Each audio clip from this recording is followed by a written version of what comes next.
कभी कभी गलती एक मोमेंट में होती है, पर उसका इम्पैक्ट पूरी लाइफ पे पड़ता है। वेलकम बैक टू लिटक्रिट पॉडकास्ट, जहां हम रियल स्टोरीज और उनके इमोशंस समझने की कोशिश करते हैं। आज की स्टोरी प्यार, गिल्ट और एक ऐसे सच की है जो शायद सब कुछ तोड़ सकता है। आज हमारे साथ पूनम है। पूनम, अगर तुम रेडी हो तो स्टार्ट करते हैं। मैं 4 साल से मैरिड हूँ और शादी से पहले हम 2 साल रिलेशनशिप में थे। ऑनेस्टली मेरा हस्बैंड बहुत अच्छा है, केयरिंग है, पर हमारी फिजिकल लाइफ कभी उतनी सेटिस्फाइंग नहीं रही। वो ट्राई करता है, मेरी बात सुनता है, पर मैं कभी कम्प्लीटली हैप्पी फील नहीं कर पाई। कुछ हफ्तों पहले मेरे हस्बैंड का बेस्ट फ्रेंड और उसकी वाइफ हमारे घर रहने आए। उनका घर रिपेयर हो रहा था। शुरू में सब नॉर्मल था। एक दिन मैं उनके रूम में क्लीनिंग करने गई। मुझे लगा वो घर पे नहीं होगा, पर वो वहां था। और जैसे ही मैं अंदर गई, मैंने देखा कि वो बाथरूम के पास खड़ा था। वो उस मोमेंट में बिल्कुल अनअवेयर था कि कोई रूम में आ गया है।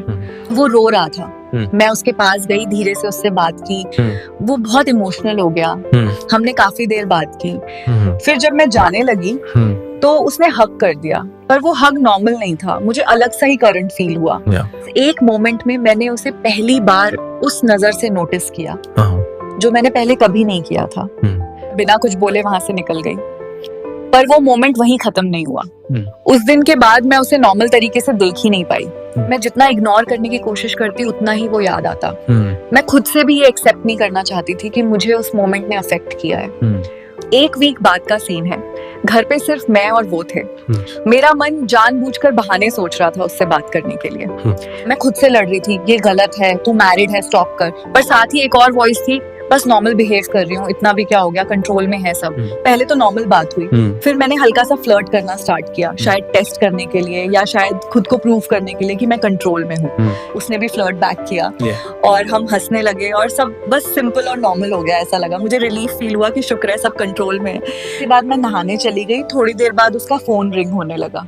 मैंने देखा उसका मोबाइल बाथरूम में ही था। वो अपना मोबाइल लेने आया। मेरे दिमाग में शरारत हुई। अंदर से मैं अवेयर थी कि मैं क्या कर रही हूँ। मैंने कहा डोर ओपन है, ले लो। मेरे हाथ में शैम्पू लगा है। मैं शॉवर के नीचे खड़ी थी उल्टा मुंह करके। वो आया और वहीं खड़ा हो गया। मैंने कहा मोबाइल ले लिया तो जाओ, पर वो मेरे पीछे आके एकदम खड़ा हो गया। वही मोमेंट था जहां मैं रुक सकती थी, पर मैं नहीं रुकी। मैं जानती थी ये रॉन्ग डायरेक्शन में जा रहा है, पर उस मोमेंट में मैं कॉन्सिक्वेंसेस के बारे में सोच ही नहीं रही थी। स्टेप बाय स्टेप बात वहां तक पहुंच गई जहां नहीं पहुंचनी चाहिए थी। लास्ट थॉट ये नहीं था कि मैं चीट कर रही हूँ। लास्ट थॉट ये था बस यहीं तक है, इससे आगे नहीं। पर सच ये है, बाउंड्री एक बार क्रॉस होती है तो रुकना मुश्किल हो जाता है। उस मोमेंट में बाथरूम कब बेडरूम बन गया होश ही नहीं रहा। मैंने अपनी शादी, अपना ट्रस्ट सब रिस्क पे रख दिया था। एक साइड पे गिल्ट था, दूसरी साइड पे मैंने रियलाइज किया कि मैं अपनी मैरिड लाइफ में कभी फुली सेटिस्फाइड नहीं थी। मैं हमेशा एडजस्ट कर रही थी। जब मेरा हस्बैंड घर आया, मैं उसकी आंखों में देख नहीं पा रही थी। मुझे लग रहा था मैं उसे चीट कर चुकी हूँ। मैंने झूठ बोला कि मेरी तबीयत ठीक नहीं है। उसके बाद मैं रुक नहीं पाई। मैं उसके साथ और भी बार रही। कई बार मेरा हस्बैंड घर में होता तभी मैं खुद को रोक नहीं पाती। हमें एक दूसरे का नशा सा होने लगा था। मुझे एक रात नींद नहीं आ रही थी। मैं उसके रूम की तरफ गई, वो अपनी वाइफ के साथ था। मुझे उन दोनों को करता देख के पता नहीं बहुत जलन हुई। सिचुएशन ये है, मैं अपने हस्बैंड के साथ हूँ पर मेंटली कहीं और। हर बार गिल्ट, कंपैरिजन, कंफ्यूजन, मैं अंदर से टूट रही हूँ। मैं सच बोलना चाहती हूँ पर मैं उसे हर्ट नहीं करना चाहती। मैं उनसे सच में बहुत प्यार करती हूँ। मैं अपनी लाइफ में कॉम्प्रोमाइज भी नहीं करना चाहती। मुझे पता है मैंने गलत किया है, मैं एक्सेप्ट करती हूँ, पर मैं बुरी इंसान नहीं हूँ। मैं बस कंफ्यूज हूँ। कभी कभी लाइफ में सही और गलत इतना सिंपल नहीं होता, बस डिसीजंस होते हैं और उनके कॉन्सिक्वेंसेस। अच्छे लोग भी गलती करते हैं, पर कभी कभी उन्हें समझ नहीं आता कि उस सिचुएशन से बाहर कैसे निकलें। अगर आप पूनम की जगह होते तो क्या करते?